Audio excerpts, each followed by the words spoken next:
Welcome to my channel সুইটির blog.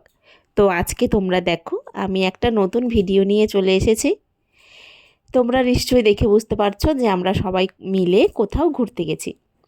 তো Sunday ছিল, তাই বলে আমরা সবাই মিলে পার্কে গেছিলাম ঘুরতে। যদিও আমাদের ফালাকাটায় একটাই পার্ক, তাও আমরা মাঝে মধ্যে পার্কে গিয়ে একটু সময় কাটাই, একটু খেলাধুলা করাই বাচ্চাদেরকে নিয়ে গিয়ে। তো যাই হোক, ভালোই লাগে, খুব মজা হয়। তাই সেই রকমই একটা নতুন সানডেতে আমরা চলে গেলাম পার্কে। এখানে আমার ননদ এসেছে শিলিগুড়ি থেকে, ও, আমি, আরেকজন, দুজনই আমার ননদ, আরেকজন আছে সে আমার বান্ধবীর মতন। আমাদের দুজনের বাচ্চাকে নিয়ে আমরা চলে গেলাম পার্কে।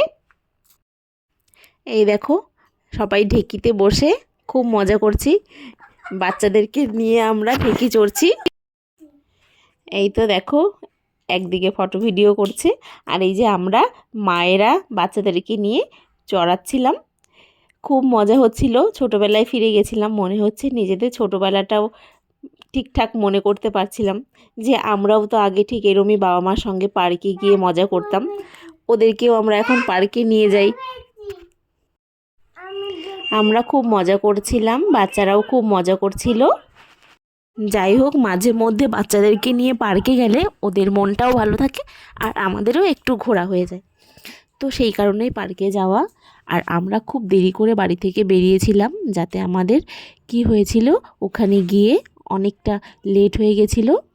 খুব আমরা বেশিক্ষণ থাকতে পারিনি, তাড়াতাড়ি করে সবাই চলে এসেছি, কারণ ওখানে 5টার পরে আর থাকতে দেয় না।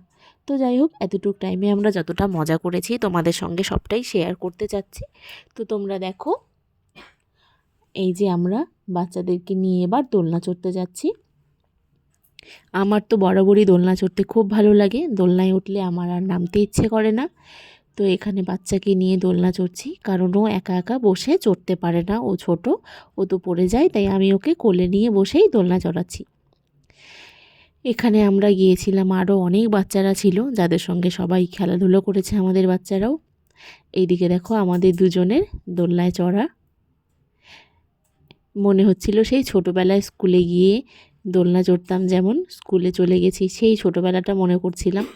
আমি মাঝে মধ্যেই পার্কে নিয়ে যাই ছেলেকে, কিন্তু এর মধ্যে কি হয়েছে, এতটা ঠান্ডা পড়েছে, তো এই জন্যে যেতে পারছিলাম না। মাঝখানে আমার ছেলেরও খুব জ্বর হয়েছিল, তো এখন একটু ভালো আছে, তাই ভাবলাম যে নিয়ে যাই। তাই আমরা সবাই মিলিয়ে পার্কে একটু মজা করে আসলাম। কি হয়েছে, টাইমটা বেশি দেরি হয়ে গেছিলো জন্য আমরা বেরিয়ে পড়লাম, আর বেশিক্ষণ আমাদের থাকতে দিচ্ছিল না। তো আমরা এই দেখো টাটা করে পার্কের থেকে বেরিয়ে যাচ্ছি। এখন আমরা বেরিয়ে পড়ছি পার্ক থেকে, আর অন্য আরেক দিন গিয়ে তোমাদের সঙ্গে ভালো করে গোটা পার্কটা ঘুরিয়ে ঘুরিয়ে ভিডিও করে আমি তোমাদের সঙ্গে সবটা ভিডিও দেখাবো। আজকে আর বেশিক্ষণ থাকতে পারলাম না, অনেকটা দেরি হয়ে গেছে, কারণ আমরা বাড়ি থেকেই অনেক দেরি করে বেরিয়েছিলাম। এখন আমরা এখান থেকে চলে যাব একটা রেস্টুরেন্টে। তো এই রেস্টুরেন্টটা নতুন হয়েছে, তো এটা মহিলা পরিচালিত রেস্টুরেন্ট। এটা আমারই একটা বান্ধবীর বাড়ির পাশে একটা মেয়ে, খুবই পরিচিত, সে খুলেছে রেস্টুরেন্টটা। তো সেখানে আমরা চলে গেলাম একটু টিফিন করতে, সন্ধ্যের খাবার খেতে। রেস্টুরেন্টটার অ্যাম্বিয়েন্স দেখতে পাচ্ছ, খুব সুন্দর করে সাজিয়েছে। এখানে সবাই বসে পড়েছি, মেনু দেখছি কে কী খাবে। তো এখানে গিয়ে ডিসাইড করলাম আমরা সবাই একই জিনিস খাবো। দেখতে পাচ্ছ খুব সুন্দর করে সাজিয়েছে রেস্টুরেন্টটাকে। এই যে আমাদের মালারানী মেনু পড়ছে, আমরা বসে আছি।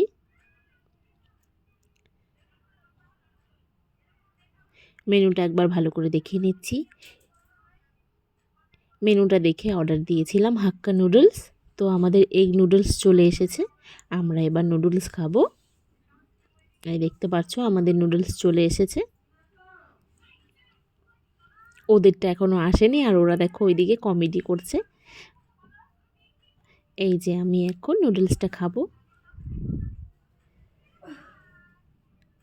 খুব ভালো বানিয়েছিল, খুব টেস্ট হয়েছিল নুডলসটা খেতে।